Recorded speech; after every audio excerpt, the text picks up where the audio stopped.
Hello everybody. So today was supposed to be my video about watching Avatar: The Last Airbender Season 3 for the first time and my thoughts on it, but the audio on that video got really messed up, so I couldn't post that today. That'll be in 2 weeks. So instead, as you know by reading the title, I'm ranking all 9 seasons of The Office from the worst to the best. And before I get into that, I just want to let you know,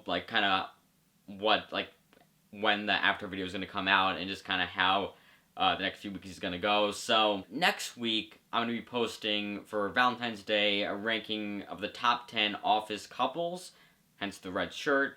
And then the week after that is going to be my Avatar: The Last Airbender Season 3 video. So yeah, so stay tuned for that. That's how the next 2 weeks are going to go. Also, I just want to say that I filmed the rest of the video like a month ago where I was wearing a Dunder Mifflin hoodie and not a red shirt. So yeah, that's why for the rest of the video I'll be wearing a Dunder Mifflin hoodie and not this. And with that said, let's get into the video ranking all 9 seasons of The Office from the worst to the best.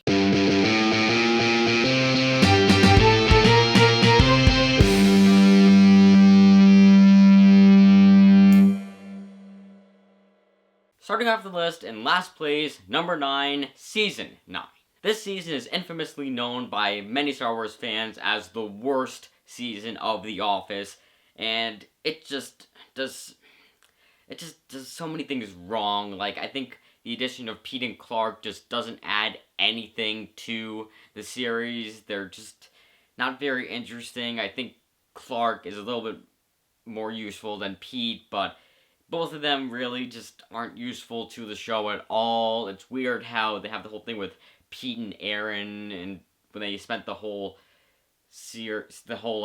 past few seasons with Andy and Aaron, and now they break them apart and have Pete and Aaron, which I'll admit they are kind of cute at times, being the new Jim and Pam, but it's just weird because you're like, wait, are we supposed to like them or not? Because we spent this whole time with Andy and Aaron, but they weren't even that great of a couple anyway, but the show made us think that they are a good couple, but then it's like, well, then Pete is kind of a better person than Andy, because they made Andy a jerk before he left on the ship, and it's just so confusing. It's so weird.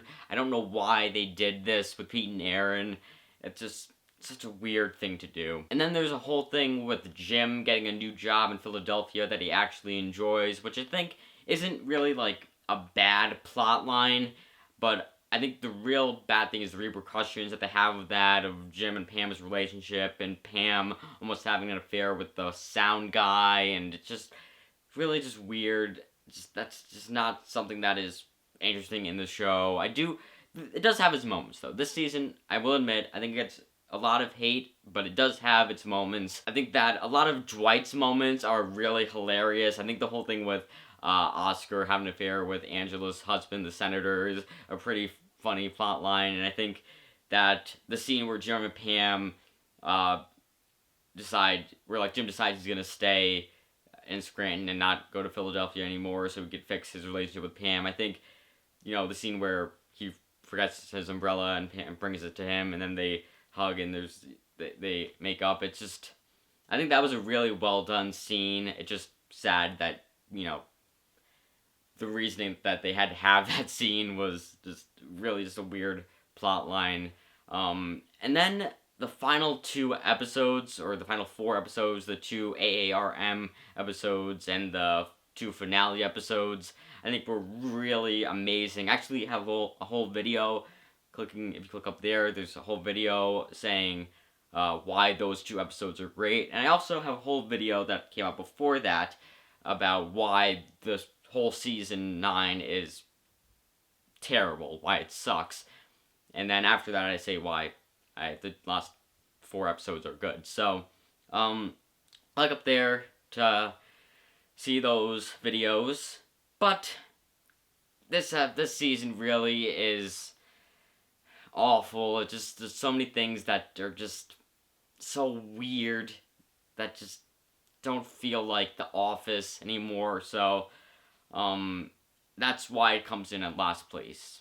So, yeah, moving on to number 8, Season 8. So this is like Season 9, another season that is infamously known as being a really terrible season of The Office. And it's just, I think it does a little bit better than Season 9. I think there's certain aspects of it that I think they do really well, or at least much better than Season 9. But I just think that Andy being the manager doesn't really work all that well. I think that the whole plot line where Kathy, Pam's replacement, is trying to get Jim to have an affair with her when they're in Florida, that was a really weird plot line that I was just like, why? And I think that, like I said, there's a few things in this that I thought were really good. Like, I think Robert California is an amazing character. I think James Spader was a really good addition to the cast of the show. Because Robert California is just such an interesting character where you're just like confused and intrigued and just like what is going on by everything he does. It's just so, I don't know. I really love Robert California. They also introduced Nellie in this season, which she's not a terrible character. I think she's not one of the best of the show, but I think she was a pretty good addition to the characters. I think that the Andy and Aaron relationship in this season was better than what they did in Season 9, but it wasn't really that good at all. It was just really weird in the Season 2. I think that even though there are aspects of this season that are good, such as Robert California, I think that just individual episodes were really the problem of this season. Like, this season really has the most individual episodes that just are awful. Like, I think the one with Mrs. California, I think that's one of the worst episodes of the entire series, because it's just so awkward, but in a weird, uncomfortable way to where you just don't want to watch it at all. Unlike, Dinner Party from Season 4, where you're just, it's awkward, but in a way where just like you love it and you can't look away from it, of just all the awkward stuff that's going on. But with this one, it's just really uncomfortable to watch, of just this confusing like thing of Robert California doesn't want them to hire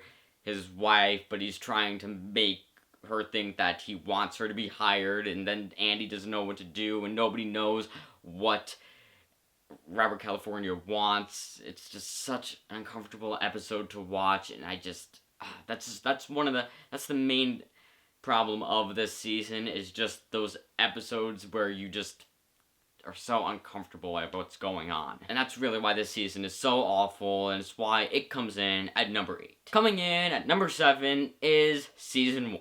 So this season isn't really bad, it's just that it doesn't feel like The Office. Like, none of the characters feel like the characters that we know later in the series. The whole atmosphere of the show is different. It's more cynical, where later it's more lighthearted and more of a sitcom. I think that this season does have its moments. Like, I think the pilot episode is great. I love the whole bit with the stapler and Jello. But just none of the characters really feel like the characters we know later.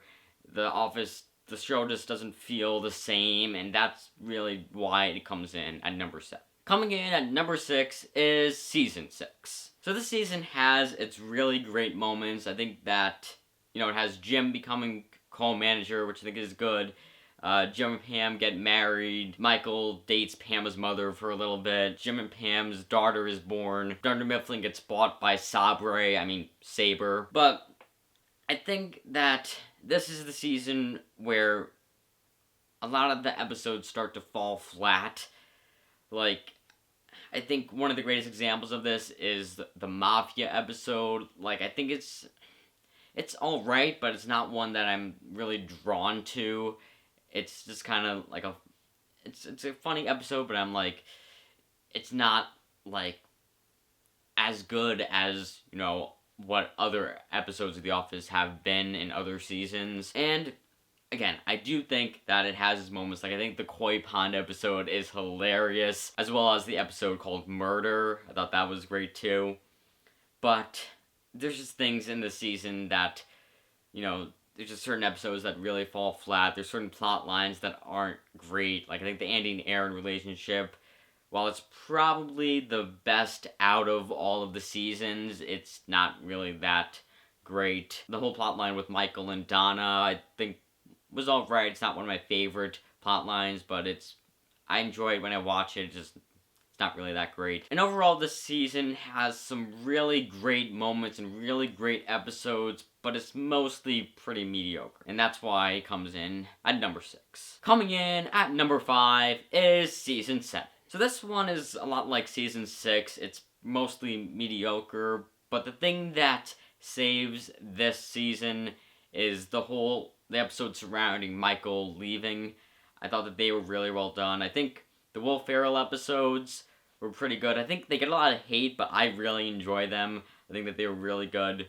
And I think they did a really good job at, setting up Michael leaving the show. I think that they just did it the perfect way. I actually have a whole video up there about why the Goodbye Michael is genius, why it's so perfect for it's a perfect way for Michael to leave the show. And I think that another great episode from this season is the Threat Level Midnight episode, just because we get to see this movie that Michael made with, all the different people in the office. I thought that was really cool. And it's just a season that I think does a good job of, setting up Michael leaving. But besides that, a lot of the other episodes are pretty mediocre. So that's why this season comes in at number 5. Coming in at number 4 is Season 5.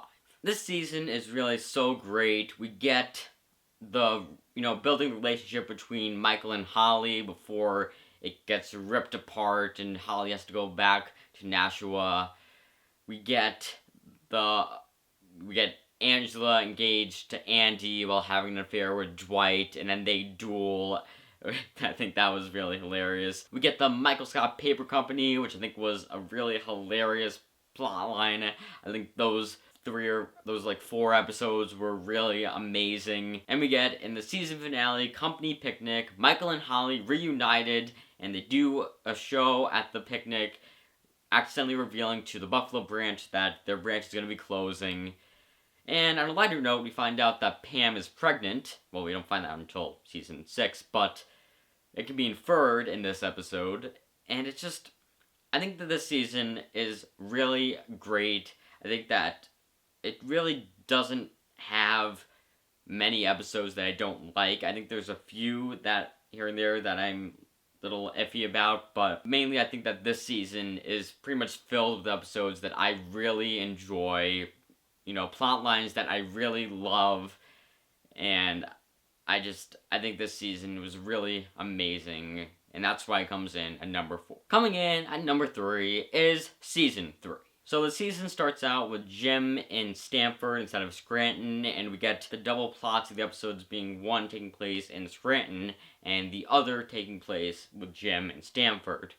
And then eventually, midway through the season, the Stamford and the Scranton branch merge, and we get Jim and Pam reunited, but we get a flip on what was happening in Season 2, where in Season 2, we had Jim having a crush on Pam, but Pam was with somebody, Roy. In this season, Pam has a crush on Jim, but Jim is with somebody, Karen.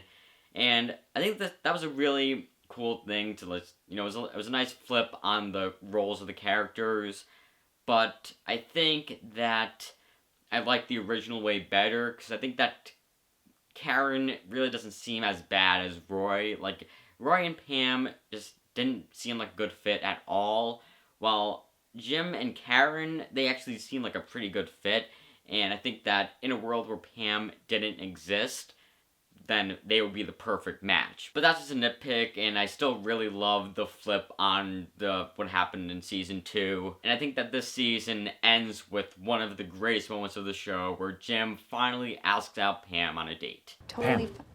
Sorry. Are you free for dinner tonight? Yes. Coming in at number 2 is Season 2. So I think that this is really where The Office became The Office. You know, it's way less cynical than Season 1. I think the characters, by this point, had become the characters that we know moving forward.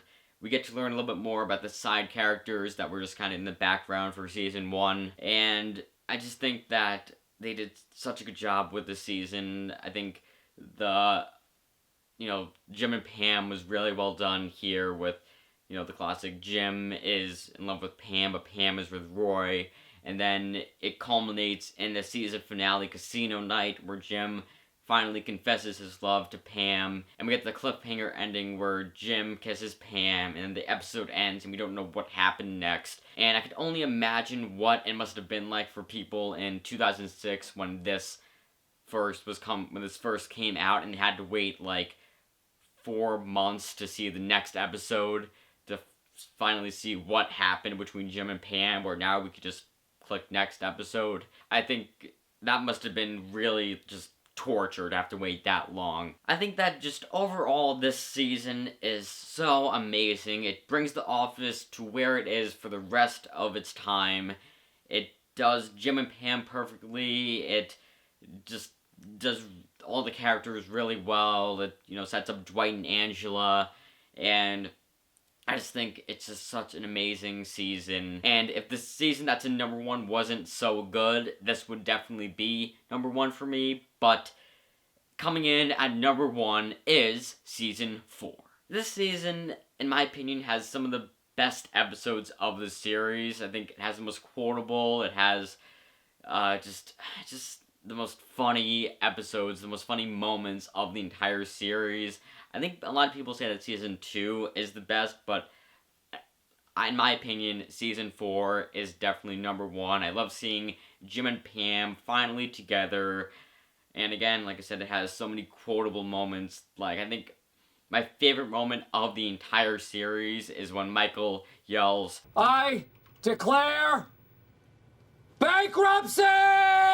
Like, that gets me every single time I see it. It's just so hilarious. The season has the dinner party in it, which is agreed by many to be, like, the best episode of the entire series. I think that it's just...